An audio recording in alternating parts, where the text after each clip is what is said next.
телефон не выключается, съем. Там вода. Вот я вас скачал.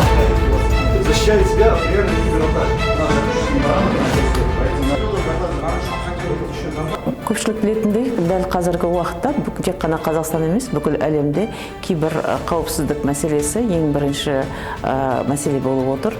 Мемлекет басшысының ерекше назар аударып отырғанда осы сала Қазақстан парламент сенатында қаралған парламент депутаттарының бастамасымен үлкен осы кибер қауіпсіздіктің деректердің қауіпсіздігіне байланысты арнайы заң осы өткен жылдың желтоқсан айында қаралып, мемлекет басшысы қол қойды.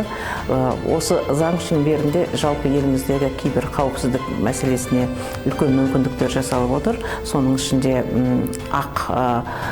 хакерлардың мүмкіндігін қарастыру, жалпы тек қана қорғаныс саласы емес, бүкіл еліміздегі осы кибер қауіпсіздік мәселесіне көңіл бөлініп отыр.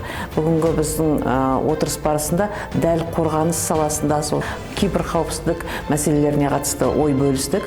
Осы оқу орнындағы негізгі жасалып жатқан бастамалармен таныстық. Бұл бағытта әлі қолға алатын, мемлекет тарапынан қолдау көрсететін үлкен жұмыстар бар, жобалар бар. Барлығын өзімізге анықтап ақпарат алдық. Енді депутат ретінде бұл мәселелерді болашақта көтеретін боламыз. Жалпы елімізде дәл осы қорғаныс саласындағы арнайы IT мамандарының және кибер қауіпсіздікке маманданған мамандарды тарту бағытында үлкен жұмыс жасалуы керек. Өйткені оның маңыздылығы ерекше. Қазіргі қорғаныс саласындағы қаржылық, материалдық, техникалық жағдайдың әлі де көңіл толмайтын тұстары көп. Сондықтан мемлекеттік деңгейде бұл мәселе көтерілетін болады және бұған назар аударылады деп ойлаймын.